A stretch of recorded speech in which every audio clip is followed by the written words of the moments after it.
find someone who's doing the things that you want to do, pay them to learn from them, and then do the thing that you want to do. In the beginning, I was told no so many times. Your follower count does not matter if you know how to create content. You realize that the universe has something much more beautiful in store for you. We just can't see it. The reason why some people give up is because, like I mentioned before, you're gonna get told no a lot in the beginning, and sometimes it can be exhausting. It took about 3 to 4 months to really make that switch from free to paid.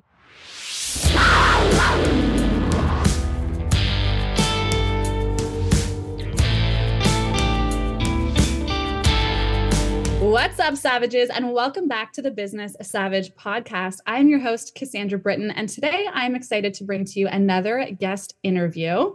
This is going to be a juicy one and a personal favorite of mine, I'm sure. Talk about building a life of travel and a life of freedom. Sam, our guest for today, is an Airbnb and hotel content creator, and she is living in, hopefully I don't butcher this, Puerto Escondido in Mexico. She's laughing at me. She's collaborated with over 15 Airbnbs and hotels, and now she teaches creators how they can land Airbnb collaborations and even get paid to travel to these beautiful destinations. She is here to tell us her story as a woman in business and how she got to the place that she is at today. Welcome to the show, Sam. Yay, I'm so excited to be here. Amazing. So, friends, here's the power of social media for you. I discovered Sam through Instagram, I'm going to say less than a month ago. And I think we've pretty much been blowing each other's inboxes up ever since. Yeah. Me sending her a lot of questions and a lot of just curiosity because that's who I am. And I absolutely love what she's doing and what she's putting out there. So here we are. And today she's here to share her stories to success with you. So I'm going to turn this over to you. I'm going to allow you to introduce yourself, how you got to becoming a hotel content creator, and your background and living in Mexico and where it all began. Yeah, no, thank you so much. So basically, I have always loved taking videos of my travel and whatnot. And I had always been really curious into getting into the space with working with Airbnbs. And I moved to Puerto Escondido in January. I was actually doing life coaching, and for a little bit, I was just kind of feeling like super uninspired. And I was like, you know what? I kind of want to go after this thing. And I started going after it. I got my first collab in as little as 2 weeks. And I was like, ooh, like, okay, like, let's do this. And after I had my first collab, I was like, this is so much fun. And I really want to actually like go after it like full force. And so I decided to put away my life coaching business, which was like really, really scary. I was like, I don't know, I'm just going to go for it. I just feel like intuitively, like this is just the right thing to do. And so I gave it like my all, started going after it, started landing like literally collab after collab, because where I live, there is no one that does essentially what I do. So I started like really building up my reputation and whatnot.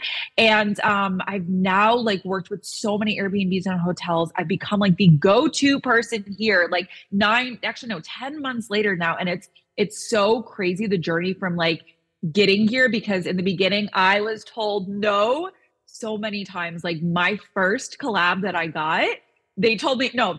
The first person that I pitched to, they said no, and I almost gave up. I literally started crying, and I was just like, maybe I shouldn't do this. And I really had to give myself that pep talk of like, okay, Sam, like you are a beginner. This is going to happen. You're not going to get told yes every single time. And just kept going. And yeah, now here I am today. I absolutely love this. And of course, the mindset coach in me has a lot of questions around, the mindset behind all of that and having doors slammed in your face and you deciding to get back up. So I want to start with, where were you from before you moved to Mexico? Yeah, so I'm originally from Buffalo, New York, but I was living in Fort Myers, Florida. And I had actually gone to Puerto Escondido the year before for just a few months. And I literally like was just feeling super depressed back at home. And I actually reached out to the place that I was staying in the year before, being like, hey, do you have any places available? And they had one apartment available. Their family decided not to come. I literally booked my flight a week later and came in January. So yeah. So literally less than a year and you are living your dream. Yes, it's crazy. It is crazy, but I think it's also a really beautiful story. And it's one of the things that I admire about you, because it's proof that, a lot of the business owners that I work with or that listen to this show, they think that it has to take so long. It has to take years to get to that level. And that's proof that within 10 months, you're already, well, how long did it take for you to actually land your first paid collab? Yeah, it took about 3 to 4 months to really make that switch from free to paid. But even when I made that switch, I was just charging a little bit because I was a little bit scared. And then when I got so much more confident in my work and what I do, I was like, nope, I'm charging for everything, like fully. Yeah, know your worth, girl. I love that. Yeah. So I want to talk about, did you have any background in videography or photography? Like, how did you learn to have that aesthetic eye that, properties were looking for? Yeah, no, I had zero background. Like I mentioned, it's just I loved taking videos when it came to travel. And in the beginning, all I did was I studied the best creators that were in this industry. Like I would be following a bunch of villas in Bali because there's like tons of those. And I would literally be studying what they were doing. And I was like, okay, they got a video of the kitchen, then they got a video of the room and they moved the camera forward and they did this and that and that. I literally studied it and it was like, okay, like this is what I'm going to do in my videos. I really think that the biggest tip is to study people who are at the top and who are where you want to go. That's one of the biggest things. I love that you just said that because that's one of the biggest things that I always say is, we could have that conversation around experience versus education. And of course, there's a time and a place for education. But for me, it's find someone who's doing the things that you want to do, pay them to learn from them, and then do the thing that you want to do. Like it's really not a difficult recipe for success when you find someone who's doing the things that you want to do and then just learn from them, right? Yeah. Be a student forever. I know that you talk a lot about followers and follower count not mattering, which can argue both ways. Of course, there's more opportunities, et cetera, when you do have a large following, but also you do not need it. And so I would love your take on, do you need to have a large social following in order to get paid to work with brands? Yeah, no. I started out, I think around like 800 to 850 followers. And my followers were just like my family and friends that I've met around the world. My engagement was not that good at all. Like some people like my posts, some people not. And I decided, I was just like, you know what? I'm not going to care about my followers. Like I'm just going to reach out for the heck of it. And what I have actually learned throughout this entire journey is that your follower count does not matter if you know how to create content. Because here's the thing is that Airbnbs, they want to work with people who are the best at what they do. So if you can show them, you know how to create content, they don't care about your following because you're not approaching them as an influencer. You're approaching them as a content creator. So I'm never leveraging my following when I reach out to these places. Beautiful. That's really beautiful advice. And I know that just landed for a lot of people because I hear it all the time. And I think for me, it's just an excuse, right? Yes. Really going for it. Yeah. So the next kind of follow-up question to that is, I personally know, and I know this is obviously a very big part of what you do, and maybe not so much at the level that you're at anymore, but when you first started, okay, let me reword this. I know a lot of people in business in general who sit and wait. So they'll post content, they have a website, and then they wait for the inquiries to come in. And they think, why isn't it working? Why is no one coming after me? Obviously, as a marketing agent, we know that you have to have a proper funnel, but also part of that is the ask. And so for you, you have crafted, and I know it's part of your guide, which we can talk about in a bit, a beautiful script and helping people land these collabs. How much of this was inbound inquiries because of the right SEO and being in the right places versus you actively reaching out to properties and pursuing them until they said yes? Yeah, in the beginning, I was literally DMing everyone, like so many people. And in the beginning, I had actually bought a pitch template from a creator and it was super long, super salesy, like literally 5 to 6 paragraphs long.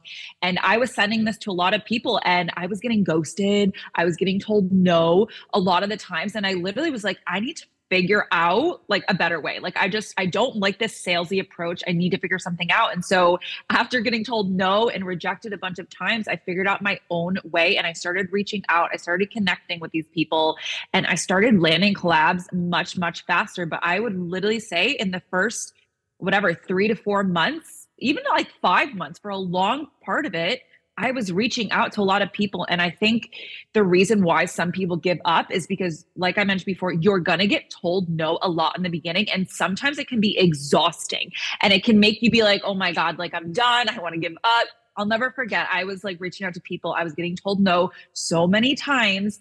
And I literally was like, you know what? Maybe this just isn't going to work. Like, I just don't think this is going to work. The next day, I landed 2 Airbnb collabs. So like I always say to everyone, keep going, like just keep pitching, keep approaching people, because you never know if or 2 in this case yeses unless you keep going.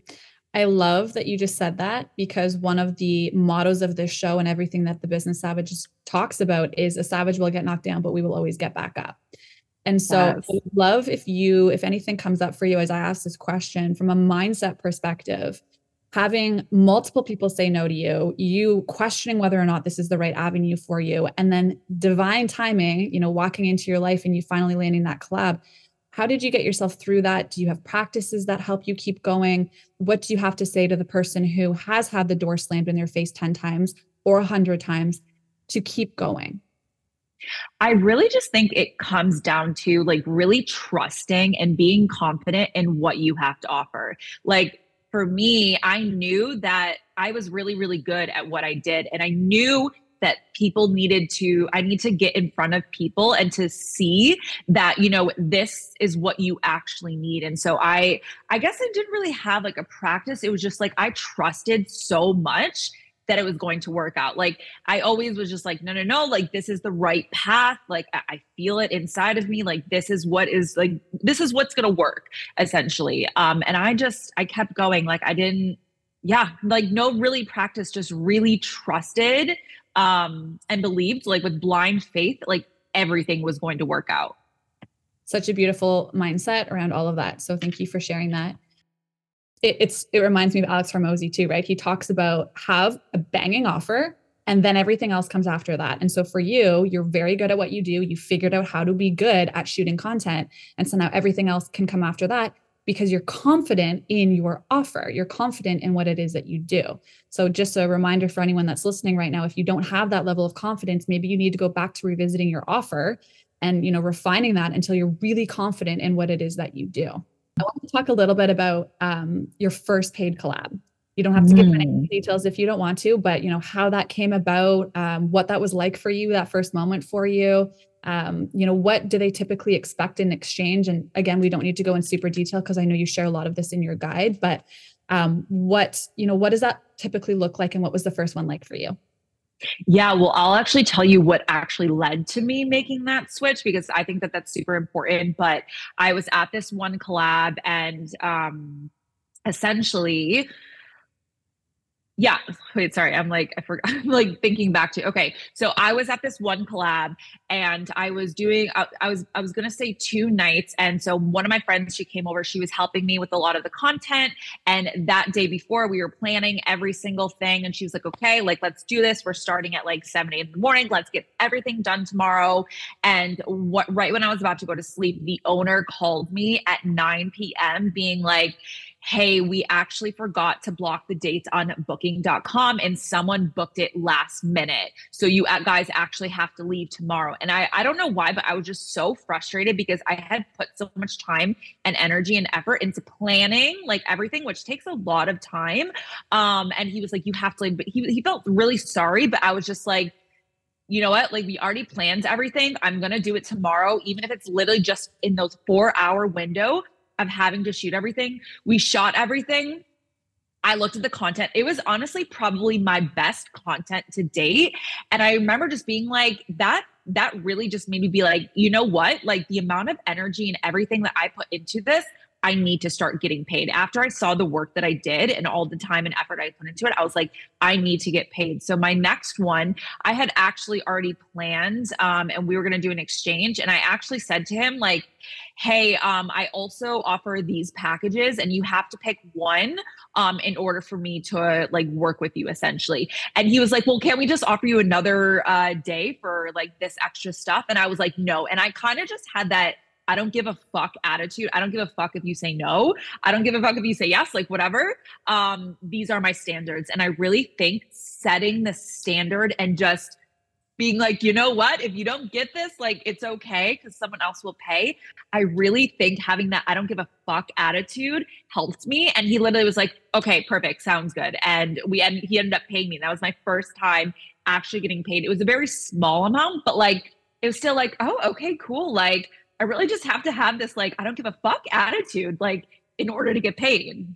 Mm-hmm. Yeah. And again, another beautiful story to knowing your worth. I think that's that business owners struggle with, depending on the industry that you're in, is what do I charge and how do I know my worth? And so for you to physically have felt like this is worth money, what I'm doing right now, and simply in exchange of letting me stay in this property isn't enough and isn't serving me anymore. Good for you. Good for you. Thank you. Right. There's a lot of not just women, but people in general who are still scared for that ask. And so that's something that I definitely respect, is you being able to make that switch. Congratulations. I used to be one of those girls too, that was so scared. Like my money mindset issues, like I had so much and I was so scared. But like I mentioned before, it's really about having that confidence in the work that you do with a mix of like that I don't give a fuck attitude that I think is like the best combos, essentially. We call it a savage attitude. Yes. Literally. It is. Okay, so obviously it is not all sunshine and rainbows, as no business is, and yours is a lot of sunshine and probably a lot of rainbows and a lot of margaritas. You're down in Mexico and predominantly most of your collabs are there. I know you've mentioned to me something that you're working on for the future with a certain destination. So what are some of the plans that you have in store for the future? Yeah, I'm really wanting to travel more. Like, I think, it's been great, like building up my portfolio and everything here in Mexico, but travel is something that has always been my favorite thing. So Europe, like having a sexy European summer is just like, I love Europe. I love Europe in the summer. I didn't go last summer because I was still here building up my portfolio and whatnot. So I'm like, I am ready. It's happening. But yeah, I think really it would be nice to spend half of the year in Mexico and half of the year traveling throughout Europe and just getting a bunch of like Airbnb collabs, travel collabs, everything lined up there. And I have no doubt that you're going to do it. Yes. Horror stories, any horror stories, anything go wrong, anything crazy with working with Airbnbs or things you've heard maybe hasn't happened to you? Nothing like bad happened to me, but oh my God, so this big brand had actually, found me on Instagram, because the first paid collab, actually, they had also shot at this place and they actually shoot all of the best homes all over Mexico. And they contacted me being like, hey, we would love for you to shoot all of our properties in Puerto Escondido. And I was like, oh my God, like, absolutely. So they actually sent me on a trip to go and shoot 4 to 5 Airbnbs. And these Airbnbs were like, they're very like hipster vibe essentially. And they were in the middle of nature. There's like essentially no door to the entire property. Like essentially anyone can walk in, but like it's pretty much well maintained. No one really does. And I got there and it's just me and Sandy, and mostly people, like couples, stay there. And I remember walking in being like, I'm scared. I am scared to stay here. I hate bugs. So like bugs can get in and everything like that. And I was so freaking scared. I've also stayed at a place where I almost freaking stepped on a scorpion, not a Scorpio. A scorpion was in my bedroom. So a lot of the horror stories has been with bugs. One of my Airbnbs, I woke up and there was a dead bat on the ground. I was like, literally, get me out of here. But other than that, maybe if you have a problem with bugs, then we won't come down to Mexico. That's no problem for me. They can all come sleep with me. So I would love to talk a little bit about the role of building a brand on social media. I know that one of the things we talked a little bit about before was not pitching on Airbnb. And so it's important to have a brand on social media. And so I'm just wondering and curious what the role is that social media has played in you landing gigs. And if you didn't have social media, would you still be successful in doing what you've done? Gotcha. Yeah. No, I think having a brand on social media, it's so important. I mean, it's not like you have to have, like we mentioned, this big brand with like a bunch of followers, but I think at least having a profile that is catered towards like travel and you look like you travel and whatnot, or you just look like you know what you're doing is super important, because sometimes I've had places that I've reached out to on Instagram. They didn't even ask for my portfolio. They just saw my Instagram and was like, cool, okay, like what, we're going to give you 2 nights essentially. So I think really just making it so that your profile looks like something like travel related is something that is really, really important. And also having good content on there, because I've also had places be like, ooh, I love this video, I want you to create this video for me, essentially. Okay.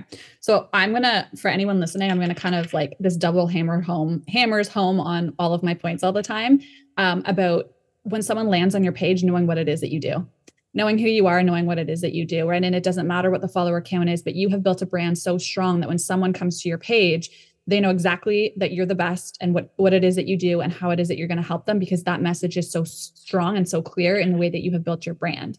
And so there's not like a whole bunch of dabbling of all of these different types of things all over your page. It's very clear and your brand is very clear.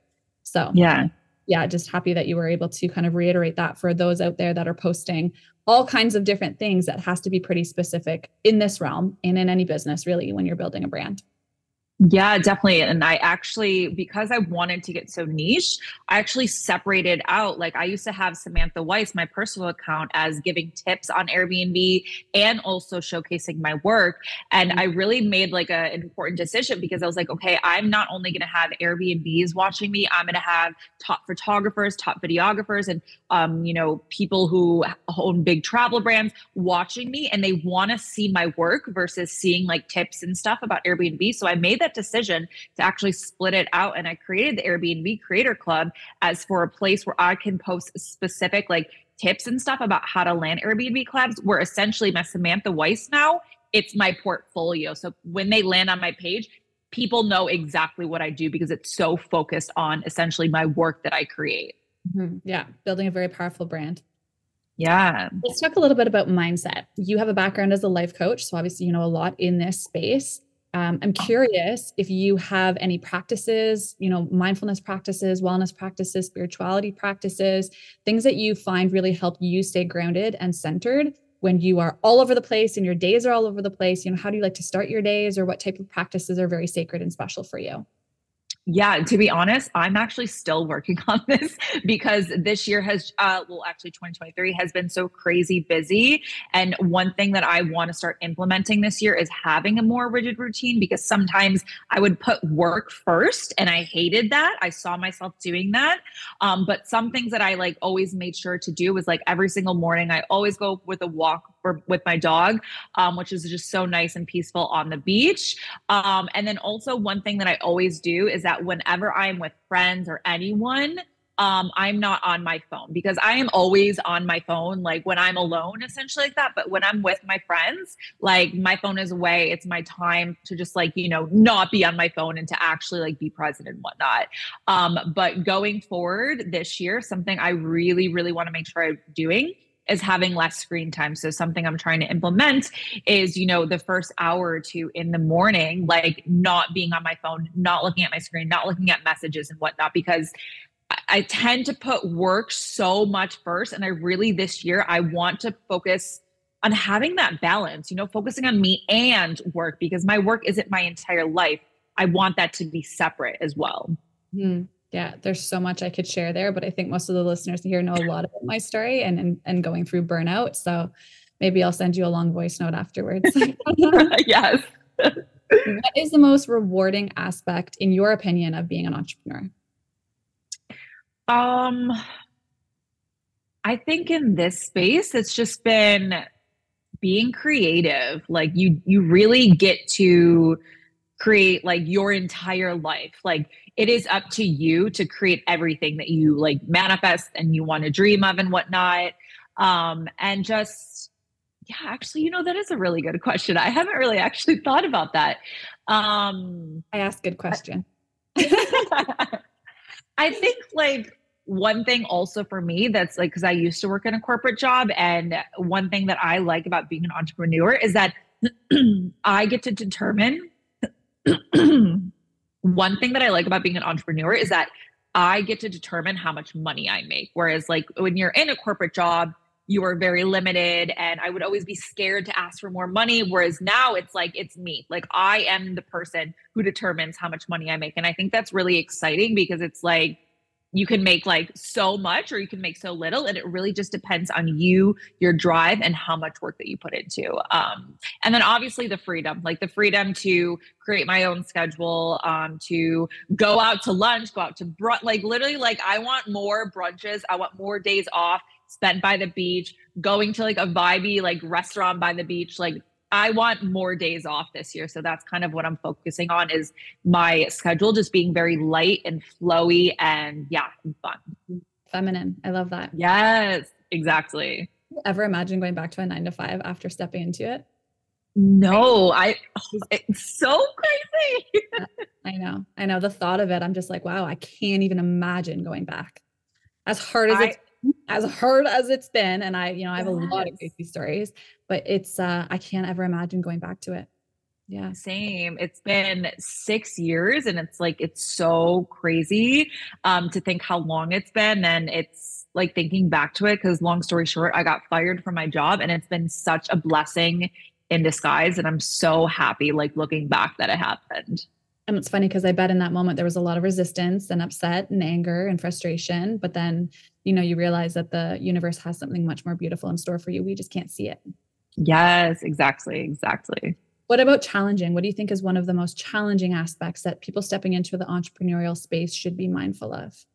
Yeah, I think in the beginning, it's like, obviously it's so hard because in the beginning, you are planting the seeds and no one's going to support you. No one's going to support you until you actually succeed. Like for me, I didn't really have any friends cheering me on. Like it was just me. Like I had to be my own best friend and my biggest supporter and my biggest cheerleader. And I think that's the hardest part. So make sure you are surrounding yourself or getting into containers where people are supporting you, because I think that's honestly the hardest part in like making sure that you keep going. But for me, I just knew I had the drive. I didn't need anyone. I was like, let's freaking go. Like, Sam, like I trust you. But yeah, I think doing it alone, doubting yourself in the beginning, and planting the seeds and seeing really, really small growth. It's the hardest thing, because you want to give up so many times, like multiple times, but just knowing, like one of my old business coaches, she like makes this one analogy, is that like farmers go out and they water bamboo trees every single day. And they know for certain that in whatever, 5 to 10 years, they are going to sprout. And they don't like go out and be like, oh, it hasn't moved. No, they know for certain that in 5 years, it is going to sprout. So that is the same thing with business, is keep watering, keep planting the seeds, and knowing for a fact that it is going to rise if you just keep going. I love that you brought that in. That's one of the biggest, the Chinese bamboo plant. I bring that into a lot of my speeches, and the analogy behind having the patience and knowing that it will come to fruition and blossom. So yes. Let's talk a little bit about your guides. And for anyone who is interested in stepping into all of this, I know your masterclass is coming up, and so people will be able to access that if they don't join it live. But also you have your guides. How can people work with you? Tell us all about it.